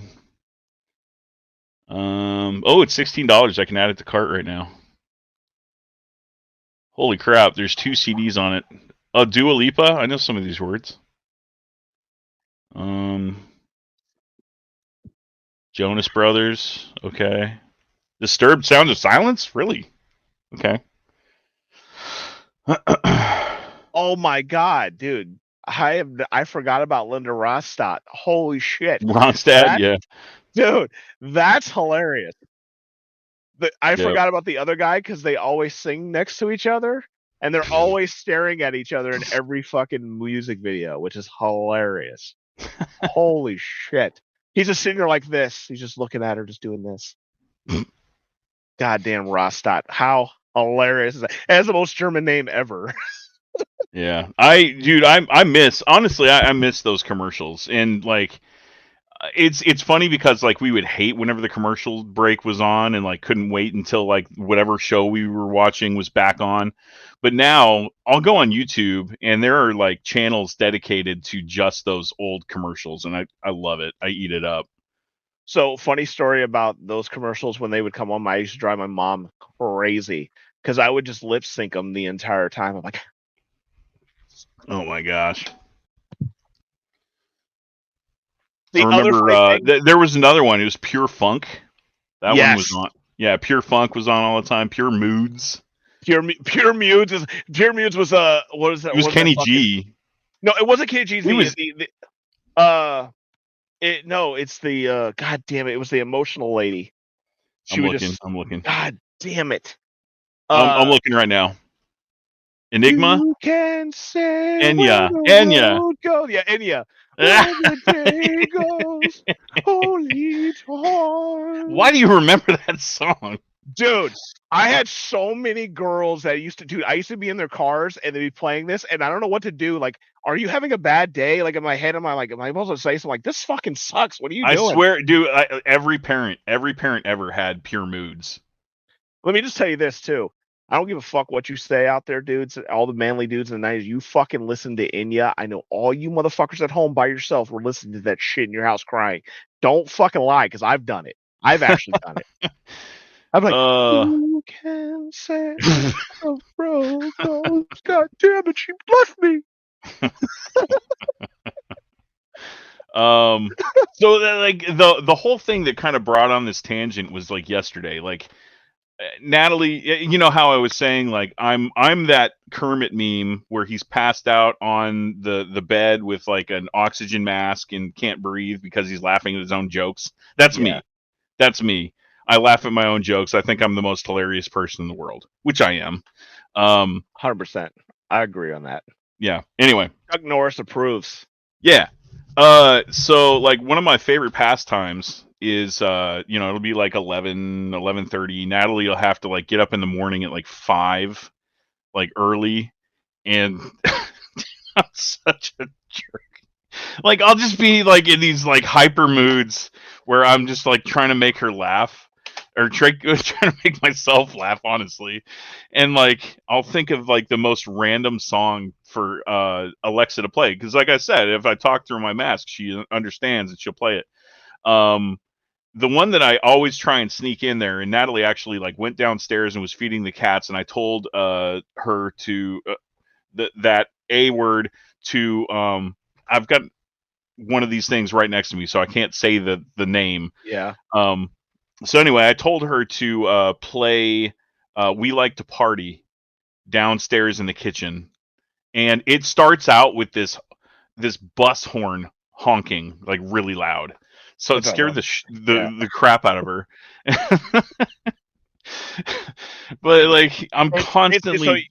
The Six Flags. It's basically the Six Flags theme in the 90s. Yeah, it's the Six Flags. It's my anthem. It's the best. That and Spanish Flea. Like I love. You ever tried that other one? You should try this one on her too. You like that? Boom, boom, boom. I see you in my room.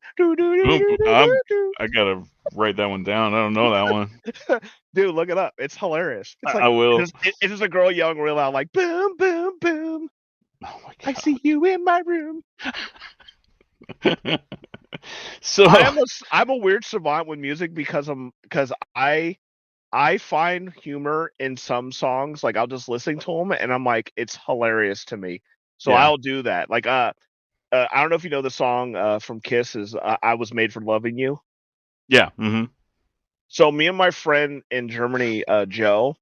So one night I'm driving, we're just like I'm taking him home. We went out for a night of partying. I didn't drink or anything. I was just driving, And dude, he did the funniest thing ever, and this is shout outs to him, and it made it the best thing ever. So I'm driving my car, right, just casually, and then the song comes on, and he just starts serenading me as Gene Simmons in the car. And so he's like, "Tonight, I want to feel you inside me." Oh no. And then he's doing this the entire dude, but dude, he didn't break character at all, and I didn't know what to do. I was just I like, would have been creeped out, man. I was That's laughing so uncomfortable. I was laughing so hard that I had to, like, stop the car. I was like, "Dude, you guys fucking stop. Like, you're killing me here." Like, it's so funny. And then after that, like, we played that song, like, 4 or 5 times, and then we were serenading each other in the car, like, trying to make each other laugh. And dude, it's like every time I think of that song now, that's what I do. So it's like the same thing you do with your wife. It's hilarious. Well, so I'm trying to like think of like different songs to play, and so I'm just going through the catalog in my head and like which ones I haven't listened to in a long time. And I remember this one, and I can't remember which Grand Theft Auto it is, but it's definitely on a Grand Theft Auto soundtrack. Okay. Um, I didn't Okay, know I'll the help you out. name of it, so I had to like look up the lyrics. But there's one line in it that just cracks me up, and I freaking love it. It's an awesome song, and you just have to listen to it. Um, the line is "Ain't got one hand 'cause an alligator bit it," and I, I Yeah. love that so much. So I looked that up, and the song's name is Amos Moses. So Yes. I've been listening to that so much like since last night. I've probably listened to it like 20 times. I love that song. It's probably my new favorite song. So I'll But tell you the hardest I've ever cracked up ever was when Tool was coming out with a new CD, like we were in our 40s, and someone took the dude from Parks and Rec, like him yeah. running down a hill, and like he was like looked like he was stressed out, and it was them playing it's like the new Tool album's coming out tomorrow, and it says middle-aged 40-year-old guys, and they were just showing him running down the hill like stressed out trying to get to the CD, and it was just showing the CD moving like in the forest, and he was like going around. Dude, I never laughed so hard in my life, like because I remember dudes like in our era like did like, oh my god, Tool is just the coolest fucking band ever. Oh my god, it's so awesome. Well, we were in that time where like the genres were changing. Like what's the name of the genre of like corn and stuff like that? There is a name for No that metal, now. no metal. New metal? Yeah, new metal. It's Um rap and rock.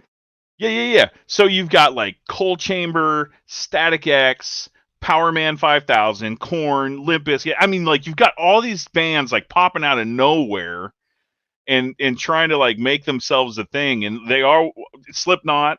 They were all a thing in the late 90s, early 2000s, and that was the whole like bleach blonde hair Oh epidemic man, God, you of guys, your bleach 99. blonde hair. There's a band I want you to look up when you get done here, and you're gonna laugh your ass off.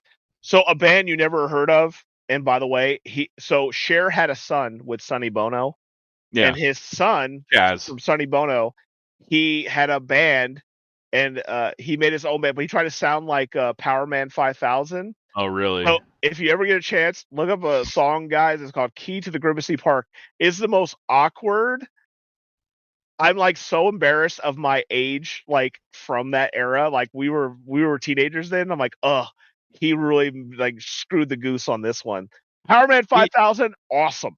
I know, Fucking I love him. I love him to this love day. him. Spider Zombie, awesome. That Here's the that funny dude's thing. voice is so cool, man.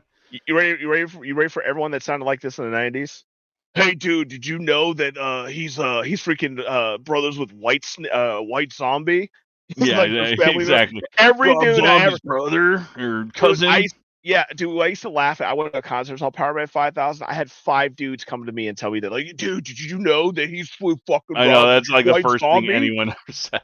Like, Jesus Christ, man, let him be his own dude. Yeah, I Jay was a was Static talented X too. guy. Yeah, So Wayne Static, fucking jealous of his hair. I his actually like beard. dude, I actually served him booze at the marquee, like, which is crazy. And dude, he ruined everything for me. I was like, dude, how the fuck do you do your hair? Like, I want to know. And he like smiled at me and he was like, he went ting, and he wraps a piece of rope around it and then hairsprays it. And I'm like, you ruined the magic of it. I thought he sat there and like combed it up and did it. Wow. He fucking tied a fucking string around it. You couldn't see it. It was fucking nuts. I was like, holy shit. I felt like Yep. I was Nicolas Cage in National Treasure. Like I just found out something I shouldn't have known. That was the last concert I saw at the Sokol was Static X when he was still alive. Yeah, not push it. Yeah, not Oh push it. yeah, awesome music. You know what that song is, right? It's the metal version of Salt and Pepper. That's basically what that was. Push it real good, dude. And I love that they're just like from Wisconsin, like Wisconsin Death Trip. What? Yeah, Wisconsin Death Machine. I imagine like being in Green Bay. Like we went there, and you see how like random that place is. Like we're gonna go see Static X, and I need cheese curds. It's gonna be awesome. And Polish sausages, and pretzels. Funny shit that I used to see, like especially no metal, was like everyone I always had like a funny keyboardist. Like Rammstein had a funny keyboardist. Yeah, and so did weird dudes. Well, yeah, there was always like one weird dude, like Always a weird dude. Limp Bizkit had the bassist, Wes. Wes Borland. Look at me, I need attention, so I'm gonna put black contact lenses. Like look like an alien. Yeah. The funniest thing I ever seen, since we're going down this memory road, was Rammstein. You can literally look this up on the internet. This is something you can do in your own time. So what he would have was he would have a giant dong dildo that he would hide in his pants. Yes, I know. He would bend over the pianist, he would pull him down, and then he would spray him with milky substance. And by the way, hitting young 12-year-old girls in the face with this milky substance and like seriously really inappropriate. He also burned down the marquee, by the way. He caused like $80,000 worth of damage to our venue. He lit the place on fire with a fire crossbow. He was spinning it around. Yeah, spinning it around. Yeah, I've seen that. And he caught it on fire with a curtain, and the whole place went up in smoke. So my brother Shannon, like he's the music savant in my oh yeah, by the way, we forgot to say the steak savants thing. So oh well, too late. Anyway, so my brother's the music savant in the family. Like if we were to have like a quiz team, I would be video games, he would be music, and then like, I think Aaron's pretty good with movies too. And then, there's Corinne, if you can call her my sister. Oh, shots fired. Ooh. I'm just kidding. Dude, I love to give her so much crap for like no reason. She's like the biggest sweetheart and doesn't deserve any of the vitriol that comes her way. No, she does. Yeah. Here's my problem I had. So the reason why I know so much about music is that I grew up in DC, and guess what? DC did not play rock music. The only band that it was big in DC at the time was a punk rock band called Bad Brains. Yeah. And dude, it's funny. They were a Jamaican punk rock reggae band, like all mixed. So think about Rage Against the Machine before Rage Against the Machine was out there. They were like literally doing it in DC. So like in DC, it's weird. They had these weird mixes. So it would be like rap people, and then it would be like Guns N' Roses and Metallica and like weird things like that. My cousin, it's really funny. Like we literally did this. So I was into rap, right? I was like Two Live Crew and Wu-Tang Clan and all these kind of different like rap bands from back in the day. She was into Motley Crue and Poison and Cinderella and Mr. Big and all these weird things. So she took me to a concert so Ozzy was doing a concert, right? Check out this lineup. It was Ozzy, Van Halen, Metallica, and Guns N' Roses was opening for the whole show. This is before they were big. That's crazy. So I went there and saw Guns N' Roses, and I was like, what is this madness? And then all of a sudden, like Metallica came out and just wrecked shit. Like they were like young and just destroying stuff. And I was like, that was intense.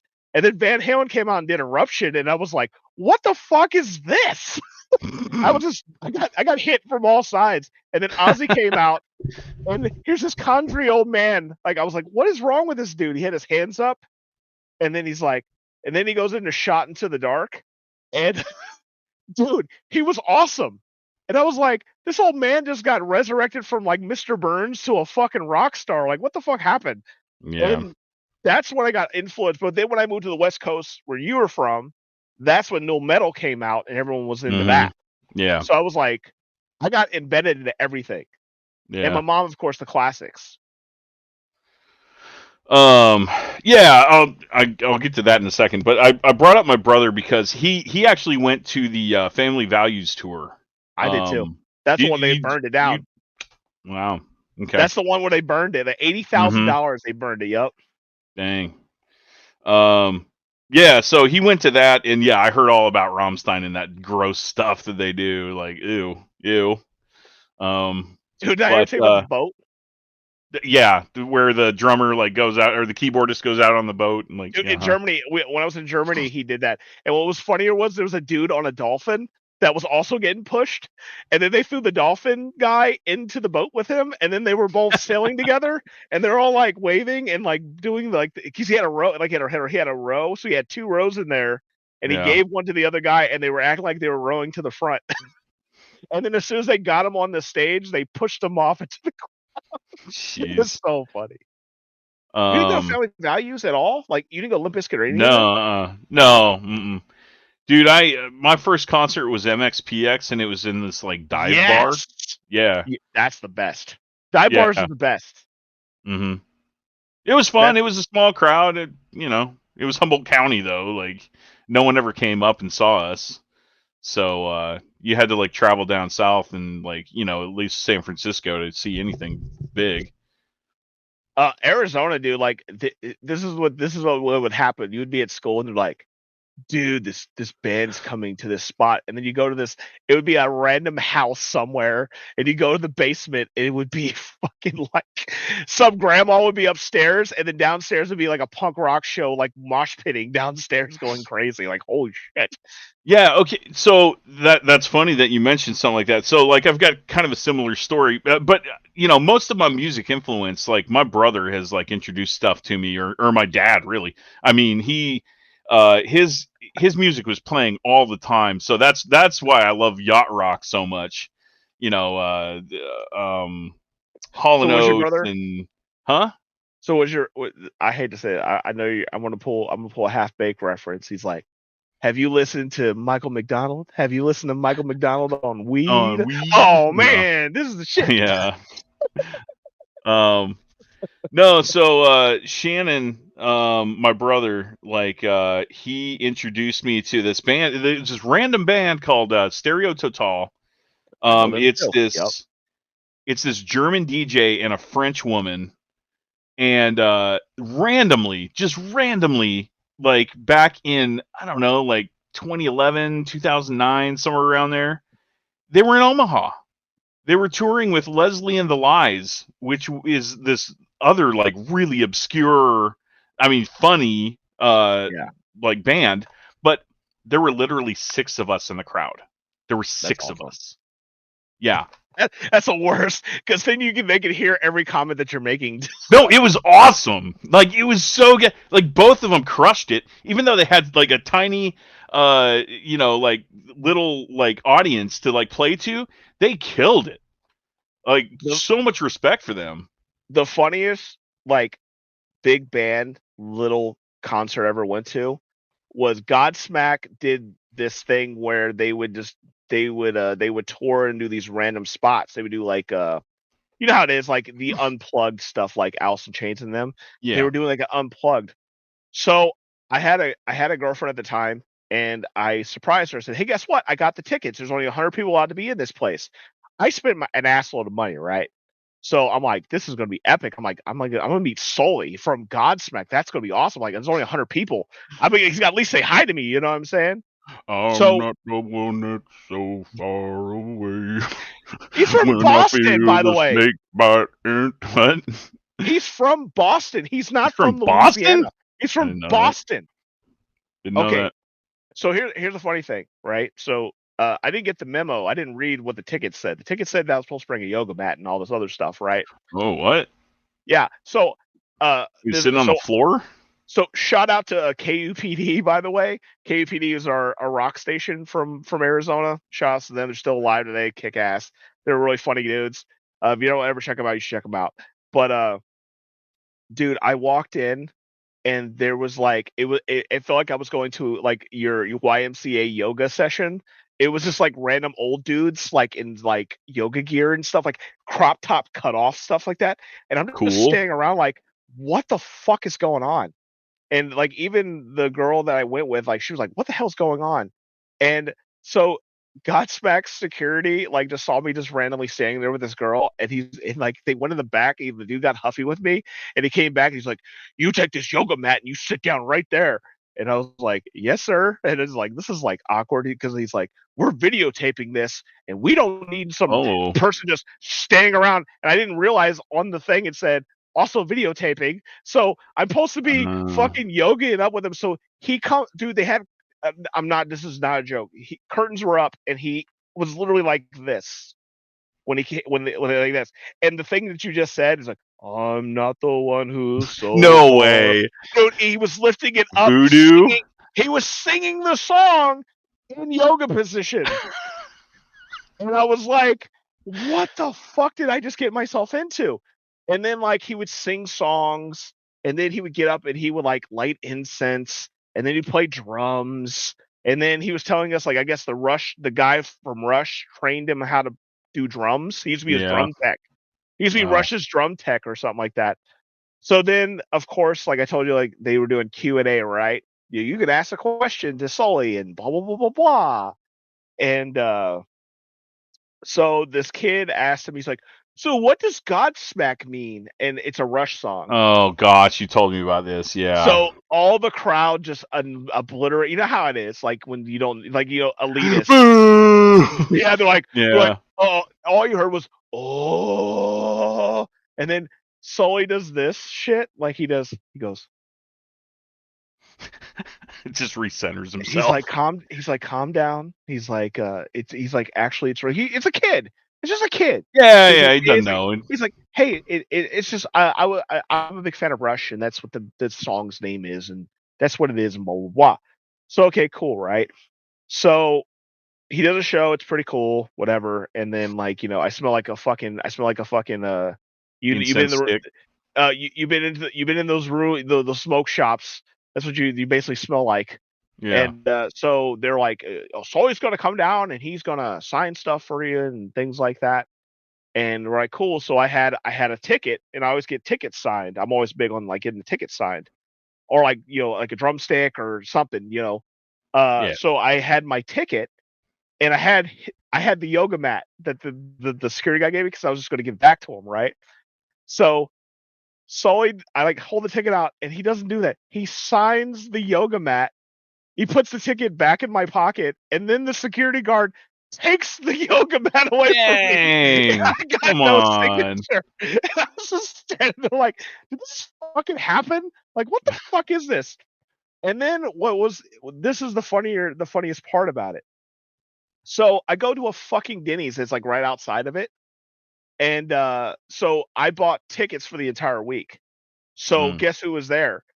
So this week it was Godsmack, it was Fear Factory, it was Mushroom Head, and then there was what is it? Typo Negative. I don't know if you remember Typo Negative. Yeah, But, I've heard of them. I don't remember what their music was. So thinking I'm having a shitty night, right? Fucking I'm eating at Denny's, and I guess Fear Factory showed up early to the set, like they were coming the next day, and they just randomly just walk in, and I was like, holy shit, that's Fear Factory. Like I was telling, I was like, and then the girl's like, you should go talk to him, and I was like, no, I am not gonna go talk to them. I'm gonna sit here and eat my fucking moons over my hammy and shut the fuck up. And then You should have just like sat there and like sung Edge Crusher until they noticed. No. So here's the funny thing. I had the only bottle of ketchup, right? So I had the only table with the ketchup like this, right? So I'm just sitting here and I'm just like, oh my God, like being a little schoolgirl. I'm like, oh my God, that's Fear Factory. Oh my God, they're so fucking awesome and stuff. And then I'm just going through my head, like, should I go over there? Should I just like, kind of like double Yeah. dutch, like you're gonna jump? hmm And the guy, dude, the bassist for Fear Factory came over and I just looked up and he's like, what's up, man? And I thought he was like wanting to talk to me. And I was like, what's up, dude? And I was like, you from Fear Factory? And he's like, yeah. And he just takes my ketchup and he just walks away. Just sits down. Just literally just came to my table and take my ketchup. When I called him out on it, he was like, "Uh-oh, he knows who I am." So he took the fucking ketchup and walked off. I was like, "What the fuck, man? I got fucking burned by fucking Godsmack, and then I get fucking burned by fucking Fear Factory in the same fucking night. Like, this is stupid. The stupidest shit ever." Oh man. On the way home, I'm just sitting there playing it out in my head, like you're driving, like, God damn it, I just should have fucking just said something. God damn it. I know. I'm gonna Yeah. take it. What an idiot. Back then, like my brain couldn't have handled like talking to anyone famous, but now, I'm, and these, like famous. There's a whole lot of degrees of famous, right? If I ever met like Kurt Russell, I would like cry and like fangirl. Probably not, but I mean, I would have a really hard time talking to him. That's for Oh, sure. I would be that hate to say it, the overexcited guy. I'm like, oh my fucking God, do you remember when you hang out with Goldie Hawn and fucking Golden, or like, oh my God, you're fucking Jack fucking Burton. Yeah, exactly. I would be like, dude, you're freaking John Root the Hangman. Yeah. You ever see that did you ever see that Chris Farley thing on SNL? Oh yeah. Where he's like, Remember remember the when? time you're doing it? Cool. Remember that? That was awesome. Yeah. This is whole interview process. Oh my gosh. Do you remember the first celebrity we met in video games? First celebrity that we met in video games. Where we totally girled over the phone. Man, I don't remember now. Who was it? It was Thor Ackerlund. Oh, it was Thor Ackerlund. Yeah, you're right. This is the funniest story ever with a bar. I've never seen a bar get more excited in my life and ever. He was like, well, yeah, I mean, he's video game royalty. He's like, dude, I just went to a random place and met up with Thor Ackerlund, and he just signed my shit, and this was the coolest thing ever. And then I was like, what the fuck? You met the dude from the Nintendo World Championships? And then like he's like, yeah, you should write him and like thank him and blah blah. And then like I talked to him, and then I was like, dude, I'm at Game On Expo, and he fucking Thor wants to hang out with me. Oh my God, this is so funny. Yeah, now we're doing the same thing about Charles Krzyzewski or I can't remember his name. Charles Chris Redfield, who is apparently my uncle and your adopted father. Is that what you decided? Basically, yeah. I'm his adopted son. I'm okay. I'm Yeah, okay. I didn't have a. My dad passed away early, so I'm going to proclaim him as being my dad. Okay. And Barry Burton's please don't block me, sir. I'm just joking. Sir. Yeah, we're not really creepy. I'm not creepy. I'm just joking. I just want to put that out there for you. Block me. But we do love you. Here's what happened.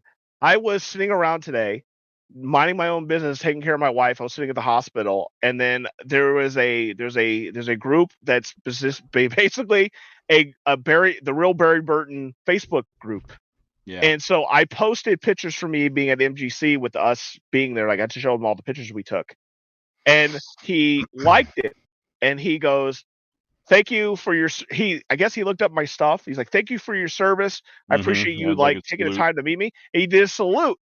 And I was like, oh my God, he looked at my profile. Like, so I did, of course, I was like, what do I do back?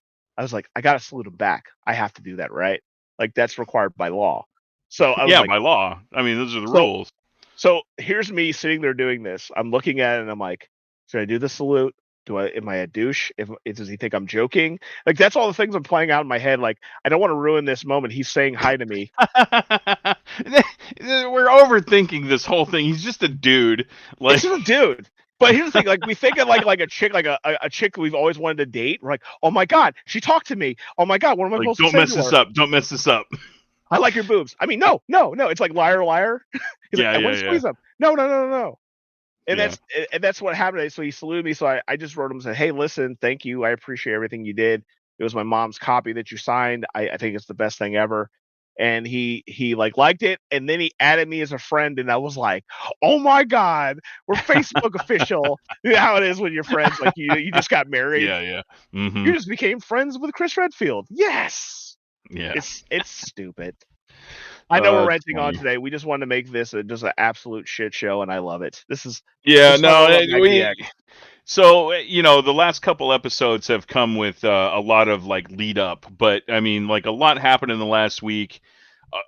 We've been through a lot of shit, Yes. both in our like work lives and mental health wise and stuff like that. So, I don't know. Like this is definitely a Therapeutic. yeah. Thank you. That's the perfect word for it. It's Very therapeutic. therapeutic. We try Yeah. to make this fun, like to be with your friends and just talking funny stories and just silly shit. Me and him do this all the time, randomly. Like we'll just see funny stuff. Like if you could have been on the epic road trip up to MGC, it was even probably funnier with us Yeah. doing ridiculous stuff about Michael McDonald's. Like we have this Now obsession with we're Michael gonna have to McDonald. listen to Conway Twitty. Dude. Fucking dude, Family Guy shit is like, oh, man, I used to watch those videos, like him at the Grand Old Opry. Yeah. I tell people, dude, you know what he looks like? He's literally the dad that would leave every kid in the early 70s and 80s. He's like, I'm gonna go get a pack of cigarettes. I'll see you later, son. Didn't they have an infomercial that was like the top 100 billboard for like every single year, and it was like a 200 CD set or something absurdity like that? Dude, like Elvis used to have all those crazy, like the Elvis collection, Elvis Hawaii collection, Yeah. Elvis sings in movies, and like my grandma, dude, has like the whole discography of that at her house right Mm-hmm. now. Like it's crazy. Well, yeah. And I don't know if I've ever mentioned this on the podcast, but like my mother-in-law actually went and saw Elvis in concert in Lincoln, Nebraska back in 70 something. And got a scarf. Like I saw it. It was fucking awesome. Elvis threw a scarf, like a signed scarf, into the crowd, and my mother-in-law got it and kept it all this time. So he Sold showed it it on to eBay me. to a collector, but He yeah. showed it to me, and what's so funny about the thing is the first reaction was, I gotta tell my grandma. And Yeah. so what you guys don't know about my grandma is like in her 90s right now. But if you ever been in a military section that has officers, they have this thing called chain of command, and where it is, it'll have like, here's your commander, and here's your officers, and here's your sergeants, and here's these Mm-hmm. people, and these are what they do. So in my grandma's house, Elvis is number one. So he's the president of the United States of grandma. Okay. So he is the president, right? So the goal is, as being her grandkids, is that you want to be underneath Elvis. You want to be part of the VP group, as we call them, is the vice president, the cabinet. You know, the chain of command. It's the cabinet of Elvis, as we Yeah. joke. So the whole rib in my house, my grandma's house, is that when you look at the pictures, you know where you stand with my grandma. If you're close to Elvis, that means you're close to her. So she has a picture frame, and she has the pictures, and then she has this thing called, I call it the doom shelf. The doom shelf is just the common folk that work in the cubicles, as I joke with her. And you don't want to be on the cubicles, right? So at the beginning, right, there was Elvis, there was me, there was my cousin Doug, my cousin Tuesday, and my another cousin, probably Sunday or somebody else, I don't remember. But what will happen is that when they have grandkids, somehow you get altered to them. So funny story, my cousin Doug, this really happened to him. He threw me in the closet. He took a picture of me. He took me off the wall and he put me in the closet. And he's like, dude, you fell into janitorial services, and like joked around. And my grandma got really upset with him about doing that because she loved me a lot. So, dude, like the next week, he was on the bottom shelf, and I took a picture of it, and he's like, dude, dude, put my picture back. And I was like, I didn't put that picture down. And he's like, you're fucking lying. And I said, no. So then he called my Aunt Ivy, and my Aunt Ivy told him, like, yeah, she pulled the fucking thing down. You're on the shelf now. And he was like, He's like, oh shit. He's like, God damn it. He's like, you always ruin everything for me. He's like, I was just joking about your picture. So then he had to call my grandma and apologized. And she was on the bottom shelf, and all she did was move him up one shelf. That was it. Dude, that's hilarious. It's the funniest shit I've ever seen in my life. Like she won't proclaim to it. Like I'll always joke with her when I see it. I'll be like, Grandma, you know who your favorites are. And she's like, I don't have favorites. You guys are all my favorites. By the way, my grandma has never given me $1 for my birthday. Not a birthday card, yes. A dollar, no. My fucking kids got $20 bills apiece. Dang. And dude, let me just tell you the funny story from my wife. I was hot. I was so mad. I was like, I opened them up and I'm like, I love you, Grandma, by the way. This is just me talking around. I was like, this fucking grumpy old bitch fucking took these fucking 20s and gave them all to them. And I told Melissa, I was like, no, these kids are not getting these goddamn 20s. These 20s are mine. I had to wait fucking years to try to get you get a birthday card and you get excited, like, oh, there's got to be money in it or something in it. You get surprised. Yeah, at a young age, you always expect that. Yeah, sure. All it says in there is love Gma. That's it. I'm like, and every year I was like, she's gonna finally give me $1 or something. I just wanted $1, just one fucking dollar. Just like, hey, I appreciate you. Mm-hmm. My fucking kids were born one fucking year, doesn't even know what a $20 bill is, and she gave them $20 a piece. $60. That's 60 fucking birthdays for me. I could have had $1. Oh, she made me so mad. And guess what? I took that $60 and took my wife out to ice cream, and I took a picture of it, and then I got knocked off the wall closer to the shelf because I took the money and spent it. I was like, nah. Yeah, I told Ivy, I was like, you tell her that I fucking earned those $60 fucking dollars. I waited every year. She let me down. I feel like the kid, his dad was going to come see him, and he never showed up. It was those fucking birthday cards every year. God, it made me so mad. Oh my gosh. Oh my god. I hate to go on a bad note, but please like and subscribe to our channel. MAGDX is blowing up. Here we go. We're doing the old order. Yo, going up. Yeah, the best. Arguably the best Price is Right game. The best. Plinko is number one. I don't care. Nah, the punch game. Punch game's my favorite. Why would you punch? Dude, come on, man. Like you have to punch for a car. And then you punch. No, it's not even for that. It's for like $25,000 now. It used to be for like just $10,000. Plinko is great because you get to figure out like why a fucking popcorn machine is like $35 fucking dollars. Like, that's not $85. What a ripoff! I hate that fucking flipping thing they do on that fucking game too. Yeah. On a side note here, they go you're like, wow, you get one disc to play with, and then you hit a 0. Yeah, you get nothing. But please like and subscribe. Please support this man over here. He is a graphic artist for Premium Edition Games. You want to go to premiumedition.com. You can get one of his books. You can give him a shout out on there. You can give him some likes, some shares, and all those things like that. They're always dropping new games out there, so they are supporting indie developers making video games. So please support them as well.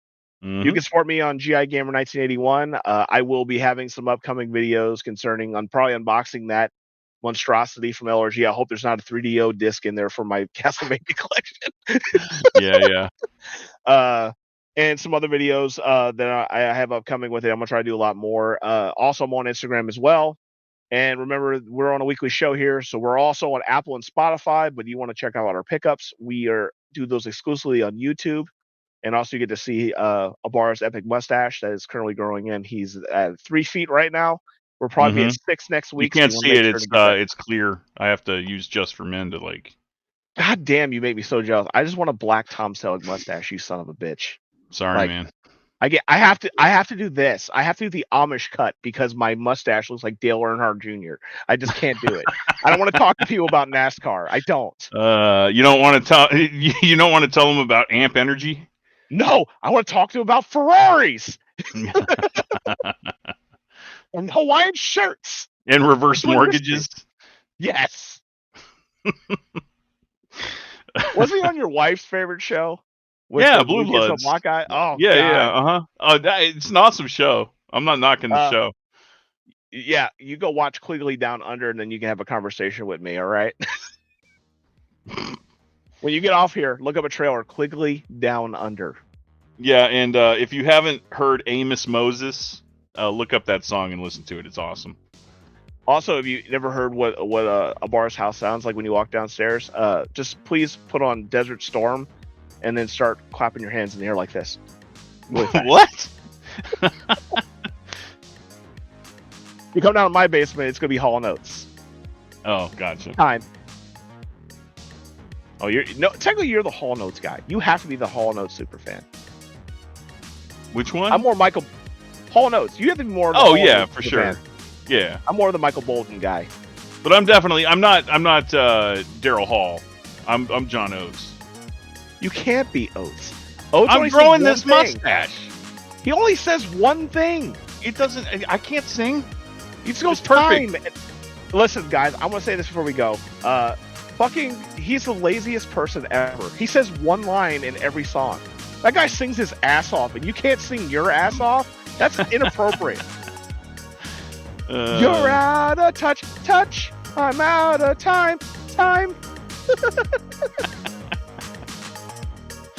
You're not He's wrong. a selfish son of a bitch. He can sing. But he's laughing and singing all the way to the bank. What makes me laugh about him, this is what I picture him doing with his keyboard. He's like watching him sing, and he's waiting for the line. He's like, time. He's like, fucking yes, I nailed it. We'll see you guys next week. Remember to like, share, and subscribe to us. We're just some sassy old men talking about sassy old things. So have a good weekend. Collect home, play your games, and be safe. Shout out to Elkhorn. Prayers for you. Hope everything works out for you. And shout out to Bluey. This one goes out to you. It's my fish that died this weekend. Put some shout out to Bluey on the comments below. That'd be great. The only fish that ever loved me. Later. Later, guys.